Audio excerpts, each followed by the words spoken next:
औज़ बिल्लाहि मिनश शैतानिर रजीम बिस्मिल्लाहिर्रहमानिर रहीम अस्सलाम वालेकुम टाठियो बच्चों इस परो 6th साइंस सोन topic the living organisms and their surroundings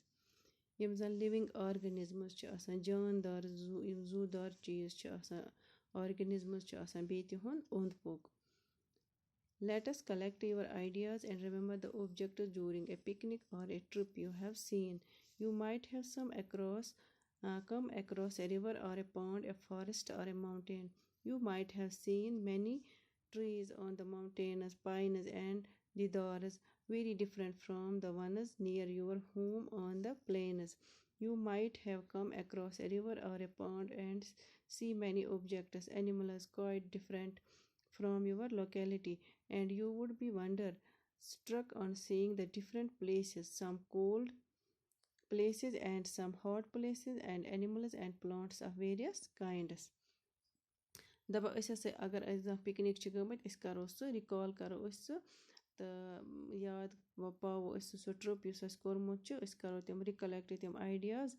तो दपा तह हसा आसो वुचमुत ये दरियाव कन गो या पॉन्ड कन गो फॉरेस्ट कन गो माउंटेन कन गो तह आसो वुचमुत वारिया कुल माउंटेनन पे बड़न बड़न पहाड़न पे पाइनज आसन या दिदार आसनो वुचमुत यम जन डिफरेंट यम जन अंद पक पान प्लेनस मज तमो नश तम टोटली डिफरेंट इथे कन आसनो तुम वुचमुत पॉन्डन मज या रिवरन मज तम एनिमल्स यम जन सान लोकेलिटी नश डिफरेंट दपान तुम हसा गो यह वुचित हैरान तो मुख्तलिफ जाय ये जन कह कोल्ड प्लेसेस अड़न जायन हॉट प्लेसेस तो बे एनिमल्स तो plants वारियाहन कस्मन हंद. You would be surprised to note that every part of earth has one or other type of organisms. You will find living creatures even in the cupboards of your home and learn that tiny living organisms are found even in the openings of volcanoes and the coldest Arctic region of the earth.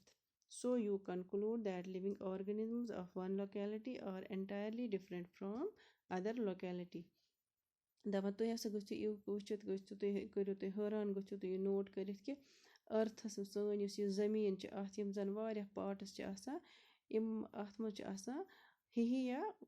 कस्म या different type organisms दपा तुम हसा वुचो यम जन living creatures यम जन जूदार चीज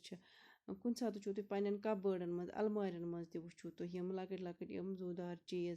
या वुचो तुम वॉल्केनोजन मज या वुचो तुमन Arctic region coldest Arctic region सारे खुद तुरुन आर्टिक रीजन अर्थस पे तथ मज वुचो तुम यम तो दपा हसा करो इत कंक्लूड कि लिविंग ऑर्गेनिजम्स यम जन लोकेलिटी हंद अक जाय हंद यम हसा डिफरेंट फ्रॉम अदर लोकेलिटी बेक जाय नश different. What about the surroundings in these different regions? Why are they the same? दपा युस इहुंद ओंद पोक यमन डिफरेंट अलाकन हुंद यह सेम आसान. Pahli and Boju went on vacation to many places of interest. One such trip took them to the river Ganga in Rishikesh. They climbed the mountains of Himalayas where it was very cold. They saw many kinds of trees on these mountains, oaks, pines and deodars, very different from the ones near their home on the plains. दपा पहली तो बे बूजू हसा गए vacation पे वारियाहन जायन गए Yemen दिलचस्पी तौर गए तो अख ट्रिपा कोर यमो कि यम गए रिवर गंगास पे ऋषिकेश मज गए रिवर गंगास वुचने दपा यम हसा खत अत माउंटेनन यम हिमालय माउंटेन्स अपत किन यम खत और तो यमन बासा यह अत वारिया कोल्ड तमो वुच वारिया किस्म कुल अत यमन माउंटेनन पे ओक्स पाइनस दिवदारस यम टोटली डिफरेंट इहंद मतलब यम यमन गरस अंद पक या प्लेन जायन यमन नश यम totally different. In yet another trip they traveled to Rajasthan and moved on camels through the hot desert. They collected different kinds of cactus plants from this trip. Finally they went on a trip to Puri and visited the sea beach dotted with cascorina trees. While recollecting all the fun that they had on the trips, a thought struck them. All these places were so different from one another. Some were cold, some were very hot, and some dry, and some places so humid. And yet all of them had many organisms, living creatures of various کاینڈٕس دَپان یِم ہسا گٔے پَتہٕ راجِستھان تہِ اَتہِ تہِ وٕچھ یِمو ڈٮ۪زٲٹ وٕچھُکھ کٮ۪کٹَس وغیرہ وٕچھِکھ یِم کُلۍ وٕچھِکھ اَتہِ پَتہٕ گٔے یِم سی بیٖچَس پٮ۪ٹھ پوٗری چھِ اَکھ جاے تور گٔے یِم سی بیٖچَس پٮ۪ٹھ اَتہِ وٕچھ یِمو یِم کٮ۪سکوٗرینہ ٹرٛیٖز وٕچھ یِمو اَتہِ تہٕ دَپان یِمو ہسا کٔر رِکوٚلٮ۪کٹِنٛگ یہِ سورُے زَن یِم فَن کوٚر یِمو یِم زَن یِم ٹرٛپٕس ٲسۍ یِم وٕچھمٕتۍ یِمو کٔر یِم سٲری رِکوٚلٮ۪کٹ یِمَن آو اَتھ دٮ۪ماغَس منٛز یہِ سونٛچ کہِ یِم زَن سٲری یِم جایہِ یِمو وٕچھ یِم ڈِفرَنٛٹ ٲسۍ اَکھ أکِس نِش کیٚنٛہہ ٲسۍ کولڈ کیٚنٛہہ ٲسۍ واریاہ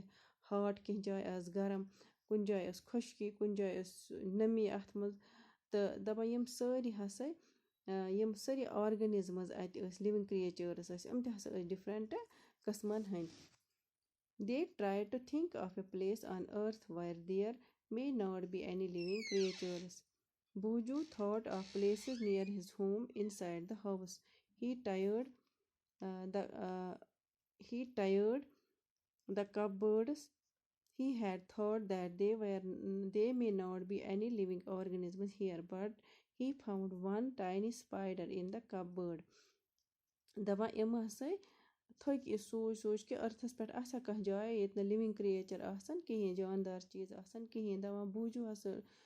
سوٗنٛچ تِمَن جایَن ہُنٛد یِم تٔمِس گَرَس نزدیٖک ٲسۍ أمۍ وٕچھ پنٛنِس گَرَس منٛز دوٚپُن بہٕ ہسا وٕچھ کَپبٲڈ منٛز چھا کانٛہہ یہِ لِوِنٛگ کِرٛییچَرا دَپان یُتھُے ہسا أمۍ پَنٕنۍ کَپبٲڈ وٕچھ تہٕ اَتھ منٛز ہسا وٕچھ أمۍ لۄکُٹ اَکھ spider outside the home too there did not seem to be any place he could think of that did not have living creatures of some kind or the other دَپان آوُٹ سایڈ گَرِ نٮ۪برٕ تہِ نہٕ وٕچھ أمۍ کہِ کانٛہہ جایا چھَنہٕ سُہ ییٚتہِ نہٕ کانٛہہ لِوِنٛگ کِرٛییچَرا آسہِ پہلی started thinking and reading about far away places دَپان یُس یہِ پہلی ٲس أمۍ ہسا یہِ لٔج سونٛچنہِ بیٚیہِ پَرنہِ یِم زَن دوٗر دراز جایہِ آسہٕ she read that people have even found tiny living organisms in the openings of volcanoes دَپان أمۍ ہسا ووٚر یہِ کہِ زَن یِم لوٗکھ چھِ آسان یِم ہسا چھِ وٕچھان لِوِنٛگ آرگٔنِزمٕز یِم زَن والکٮ۪نوزَن ہٕنٛز اوپنِنٛگ یِم تِمَن خٲلی جایہِ چھِ آسان یَپٲرۍ کِنۍ والکٮ۪نو پَتہٕ پھٹان چھُ دَپان یِمَن جایَن منٛز تہِ ہسا چھِ آسان لِوِنٛگ آرگٔنِزمٕز آز گوٚو یُتُے صُبحَس پَرو أسۍ آرگٔنِزمٕز and the سَراوُنٛڈِنٛگٕس wire De live آرگٔنِزم تہٕ بیٚیہِ تِہُنٛد اوٚنٛد پوٚک ییٚتہِ تِم روزان چھِ